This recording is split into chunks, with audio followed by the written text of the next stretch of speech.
Seguimos aquí en su espacio Voz para el Cambio, una ventana de opinión, de compromiso con la patria. Bueno, conversando con don Freddy Ferrera y don Jacinto Ascensión, hay muchos temas ahí en la palestra. Freddy enunciaba algunos. En lo que ellos se aproximan aquí a la mesa de conversación, nos llama mucho la atención uno que sale ahí a algo que Jacinto tocaba en días pasados y mencionaba el tema de Inafocan, un contrato irregular por 598 millones de pesos a una empresa seleccionada antes de haber hecho la licitación. Son de las cosas que están ahí y a eso hay que poner atención con tiempo. Pero bueno, llegó don Jacinto y don Freddy. Lo dejo en paz ahí para que ustedes conversen como buenos amigos y no se peleen como hacen don Juan Francisco de la Rosa y don Jacinto. Saludos, hermano. ¿Qué tal, Jacinto? Sí, no, hola, amigo Juan Francisco. A mí me gusta que él esté cuando esté don Freddy, porque así yo tengo un aliado, alguien por lo menos que me va a frenar a Juan Francisco, sí, porque yo creo que él abusa, Pero nada, dice don Alfonso, son de las cosas de Dios. Qué lamentable, don Alfonso, don Freddy, para meter este tema aquí, de este joven que murió ayer en Santiago en el carnaval. Y, y uno mira, no sé, uno se siente impotente porque un espacio donde realmente se va a divertir, se va a compartir lo que es un carnaval. Esos pueblos tienen tradiciones con el carnaval. Yo recuerdo, don Freddy, que yo cuando entré al seminario fui a Santiago a hacer el noviciado un año y conocí un poco Santiago porque viví un año allá en el centro de Santiago y yo sabía lo que sentía el santiaguero cuando llegaba la época del carnaval, cosa que tal vez yo lo sentía cuando para Semana Santa, y tanto en su pueblo como en el mío, disfrutábamos de la máscara, de la cúcara en Semana Santa. Solamente ahí nosotros teníamos un acercamiento a lo que podría ser un carnaval de esta magnitud de La Vega, de Santiago. Y uno mira, porque la prensa automáticamente lo que sale es lo que la policía en el sentido mata a una persona, mata a un joven, a un adolescente. Eso es lo que sale y por ahí se va, pero luego no somos capaces, porque ahí queda la noticia, queda de que el policía mata a alguien y ahí se quedó. Pero luego no miramos estos puntos, estas variables de ese contexto para que se pueda producir una muerte. Nos quedamos con la noticia porque eso vende, pero luego todo lo que es, si intentamos buscar culpabilidad, si intentamos buscar qué fue lo que sucedió, si no logramos hacer eso, entonces nosotros jamás aquí en este país vamos a lograr evitar tantas cosas, porque la parte preventiva para mí, siempre es importante. Y usted sabe como médico que si no se trabaja la salud preventiva en este país, al final vamos a pagar la salud 5 o 6 veces más. Porque la prevención al principio cuesta, pero a la larga usted sabe que eso va a ayudar a que una persona no llegue a tener una gravedad en una enfermedad. A veces cuando vamos al médico es porque ya la cosa es imposible y lo que se convierte luego es un gasto, un desgaste, un gasto económico de tal manera, fíjense cómo tenemos los hospitales. Y uno mira para cada caso que tenemos aquí, yo lo veo desde esa parte amplia de social, como país, como sociedad. ¿Cuándo es que vamos a dar el paso para crecer? ¿Cuándo es que vamos a utilizar los recursos reales para trabajar la formación, la prevención y luego entonces tener la sociedad que soñamos, que queremos? porque hablamos de todo el tema de reforma policial. ¿Qué implica esa reforma policial? Implica invertir tantos recursos para que luego usted entonces esté dando una cuanta charla a unos militares ahí, una charla que al final no va a lograr ningún cambio en el comportamiento, no solamente de ese policía, sino en el comportamiento de una institución que lo que ha estado preparada y la han educado para eso, doctor, para eso, para no poder lidiar con los problemas sociales, para no trabajar la parte preventiva, sino como mecanismo siempre de opresión.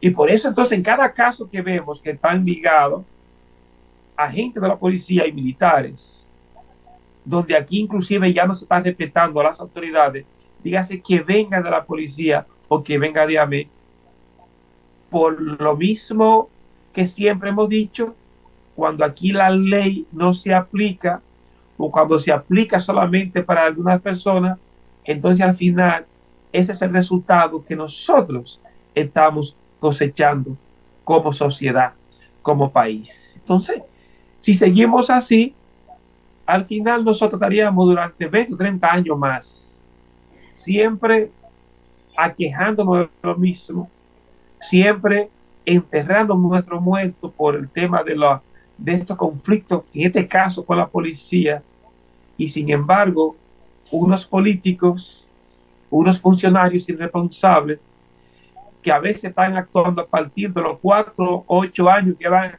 a estar en el poder y necesitan salir por lo menos con una garantía de que su futuro esté asegurado en los próximos 40 años. Bueno, don Jacinto, yo creo que sí, eso hay que mirarlo desde varias aristas, porque usted comenzó y también nuestro líder, Alfonso, pues con la información que sale hoy en los periódicos, de que dan para atrás a un acuerdo ya que tenía la gente de Irina Focán, pagando de manera o contratando de manera irregular una empresa para dar formación a maestros y a algunos alumnos.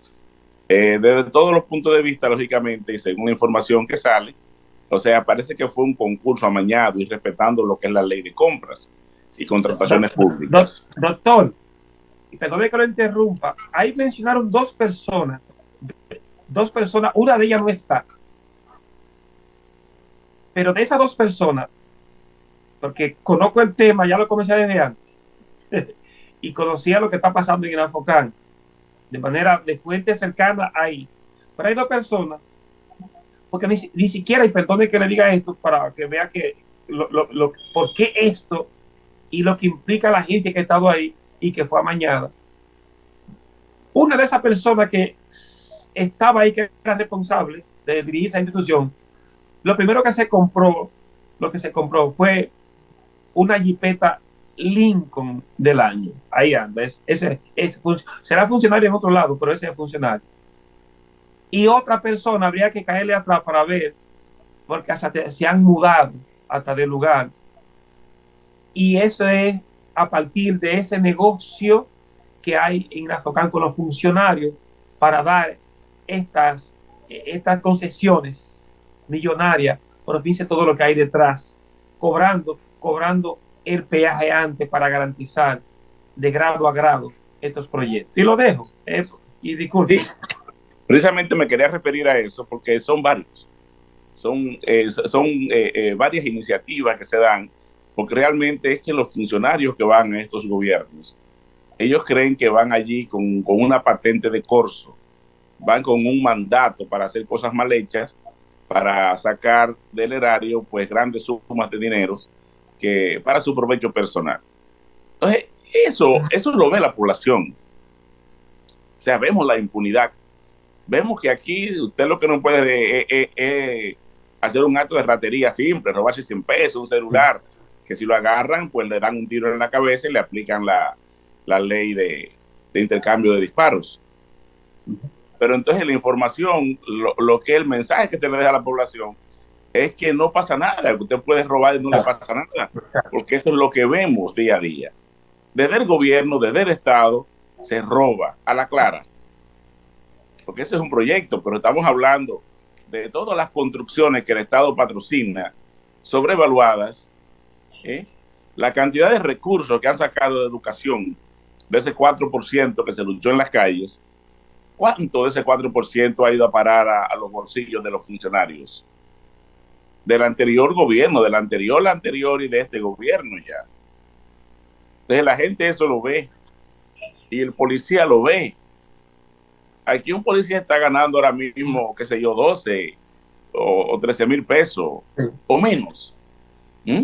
Mientras la canasta familiar en el quintil más bajo, o sea, la canasta familiar más mínima anda por encima de los 24 mil pesos, que en promedio anda por los 47 mil pesos, 45 mil pesos. La canasta familiar es el precio a que llegan la mayor parte de productos básicos para la población, desde el pago de alquiler, pago de servicios y todo lo demás, y no vemos una solución integral para eso. Entonces, ¿qué produce esto? Esto es un caldo de cultivo para aumentar entonces lo que es la corrupción desde el Estado, sin consecuencias. El mensaje que manda la población es de que no importa lo que usted haga, no va a pasar nada de ninguna manera. Entonces, ese es una olla donde se van a cocer todos los muchachos que van a delinquir, porque además entonces la otra cosa es que vemos también que no vale la pena ir a la escuela, prepararse, ir a la universidad, porque al fin y al cabo usted se gradúa y no consigue un empleo. Y muchas veces usted va y toca una puerta y le dicen, búsquese una carta de un político, el político de turno, búsquese una carta para poder atenderlo, para poder recibir sus papeles, para ver si le damos un empleo, que es una dádiva, no se ve como un derecho. Entonces, esos son los códigos que estamos manejándonos. Son los códigos que nos estamos manejando. Y con eso le damos luego luz verde a otros obreros mal pagados que son los que tienen que poner el orden. Que probablemente viendo lo mismo, dice, si estos hacen una cosa y no le pasa nada, y yo que ganando nada y con un arma de fuego en el cinto y con una patente también para hacer lo que hago, yo trato también de aprovechar y negocio con los que andan apandillados, con los que andan en el negocio de la droga y ver lo que me toca a mí también, que al fin y al cabo no pasa nada. Entonces, en medio de este desorden, sin servicios garantizados para la población, sin servicios, sin el derecho a un empleo, no importa que usted se prepare, mientras más se prepare, pues menos acceso tiene a un empleo decente. Y cuando tiene un empleo, el sueldo que le pagan no le da prácticamente para, qué sé yo, usted no cubre más que la tercera parte de los gastos que tiene una familia. Entonces, lamentablemente, la situación que tenemos es esa. O sea, aquí hay un descontrol total. Aquí hay una falta de interés. Y los problemas no se resuelven. No se resuelven los problemas. Los funcionarios que van a los puestos es buscando la manera de cuánto se van a llevar desde el presupuesto. La gente por fuera trata de engañar. La gente en la frontera, el problema de la frontera y de la inmigración es un problema también que es un negocio. Allí no pasa nadie que no tenga que pagar un peaje. Nadie pasa por allí sin que pague. Y pagan sumas de dinero altísimas. Y los que se montan en un transporte en la frontera tienen que pagar durante todo el camino en los peajes improvisados, en las carreteras, sobre todo las del sur, que es la que conocemos, ¿verdad? Más nosotros. Te das cuenta que todos esos peajes que hay, supuestamente para detectar la entrada de ilegales, son estaciones de negocios. Entonces, no hay solución en este marco de... Doctor, pero hay una campaña ahora que dice más cambio. Explíqueme eso.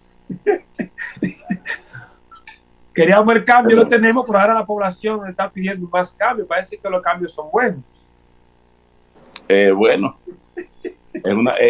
es como una rueda de la sorpresa lo que tenemos aquí. vamos a elegir a ver qué pasa. Es un engaño. Es un engaño, claro que sí. No se puede hablar de que de cambio con más de lo mismo. No, es un engaño.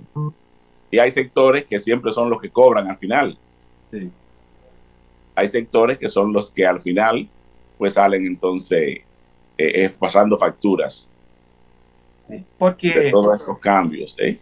Porque todo esto, a veces uno, si uno se diera cuenta del nivel de corrupción en este país y luego ver el nivel de endeudamiento que tenemos, porque todo esto yo le llamo siempre que es gastando dinero prestado, es como, yo llamo que es una tarjeta que te tiene prestada abierta, porque los préstamos del gobierno es que todos los meses la aprueban ahí, es como una tarjeta de crédito abierta, y usted anda por ahí gastando, como usted no lo va a pagar, entonces usted no tiene consideración en el gasto, y más cuando ese gasto que usted hace le favorece a su bolsillo.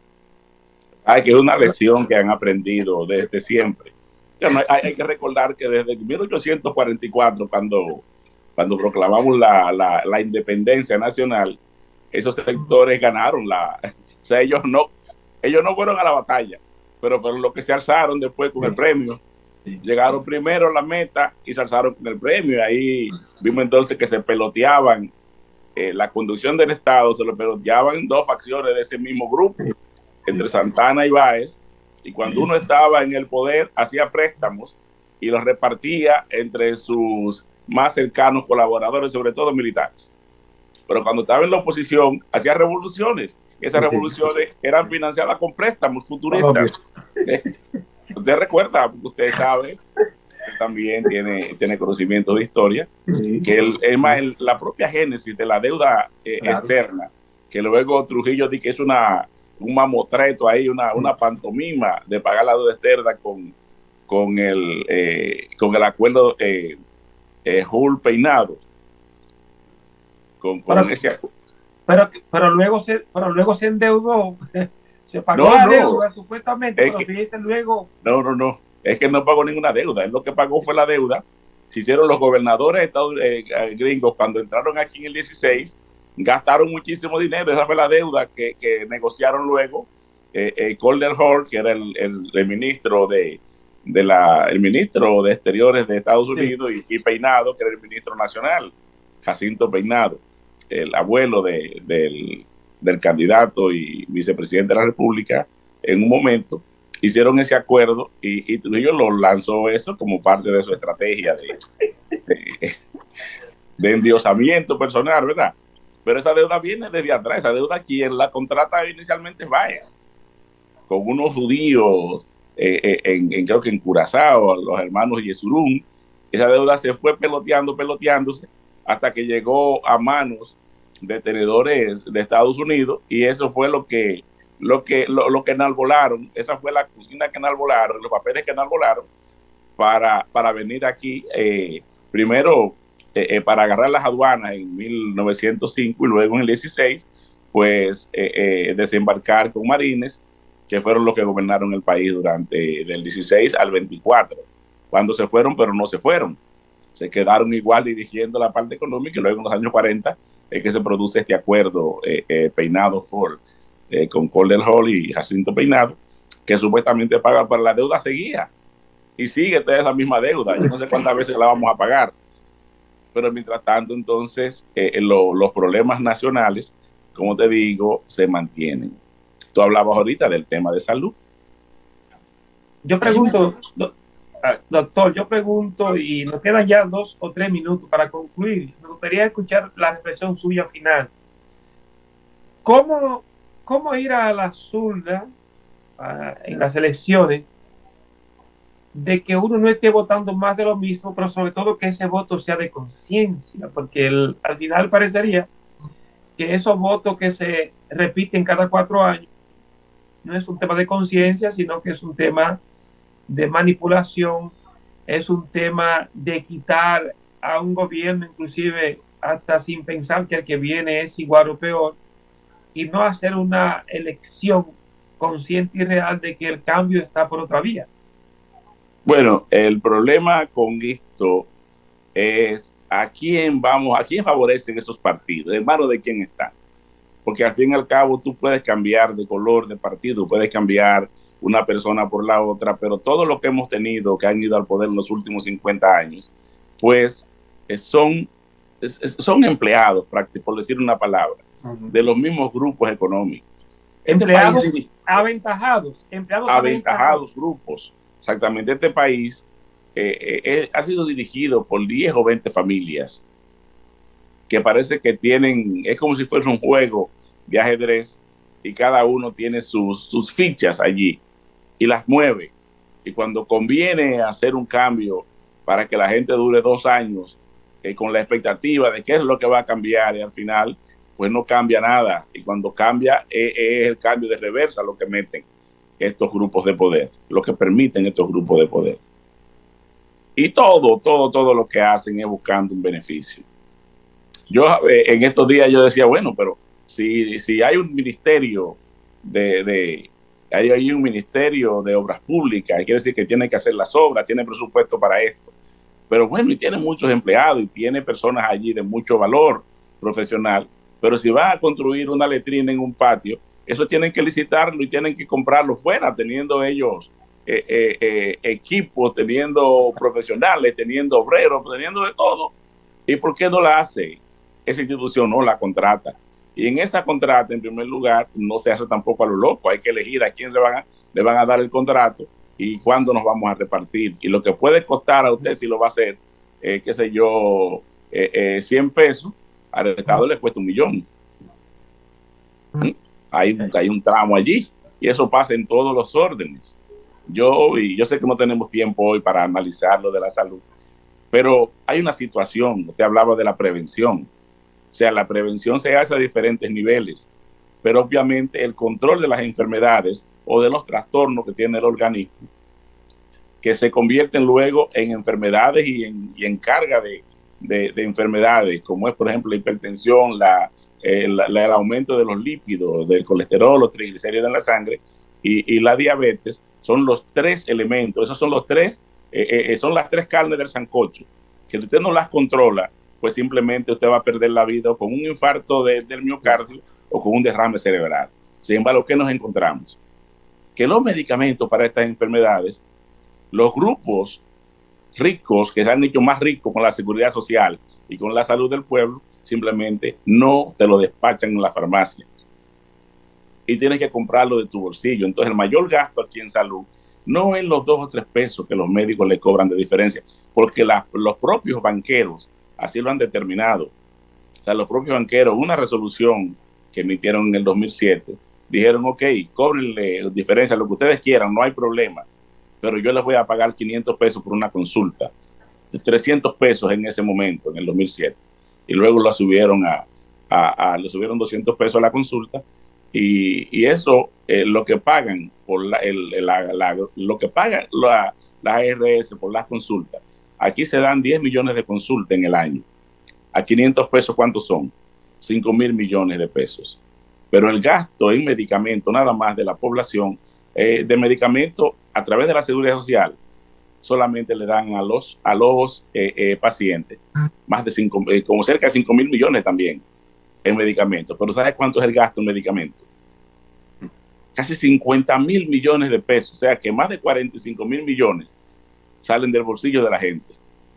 Y la gente que ni cuenta, va a la farmacia, pelea y cómo es, pero no se da cuenta quién es que le está robando el dinero de su bolsillo. Son esas mismas instituciones creadas por una ley que también hay que cambiarla desde el artículo inicial hasta el final, que ha venido la ley que crea la 8701, que parió a las ARS que no estaban antes y que no son necesarias, que lo que han hecho venir es a enriquecerse a costa del dolor y muerte, porque le niegan los servicios, le niegan la posibilidad de que la gente vaya al médico y reciba atenciones, simplemente para embolsillarse dinero que debe doler, porque es el dinero de la muerte que ellos tienen embolsillándose en los bolsillos, al negarle las atenciones a los que necesitan las atenciones y a los que están pagando para recibirlas, que son los pacientes. Le pagan a las ARS y las ARS simplemente nunca le han dado la cara. Que los médicos sí damos la cara, pero nos satanizan a nosotros. nos satanizan. Y eso, pues, bueno, tenemos que analizarlo con más calma. Así mismo, hay temas y más, esperemos que se toque el próximo lunes sobre lo que ha pasado con el COVID. Hay muchas especulaciones que hay por ahí, se habla de la parte de la cooperativa, son tantas cosas, a raíz de mucha gente que está muriendo, doctor, de infarto, Claro. de gente, entonces eso también hay que tocarlo para un poquito orientar a la población, Sobre que todo gente andamos joven. por ahí desorientada. Así que, doctor, gracias por una vez más seguir compartiendo estos temas que nos competen, que nos preocupan a usted y a mí, Alfonso, al equipo y a mucha gente en este país. Bueno, fue una buena semana, que sea productiva y sobre todo que nos podamos ver el próximo lunes por acá. Ok, bendiciones. Natanael, vamos a una pausa y cuando regresemos, Alfonso Torres se queda al mando de este programa Voz para el Cambio.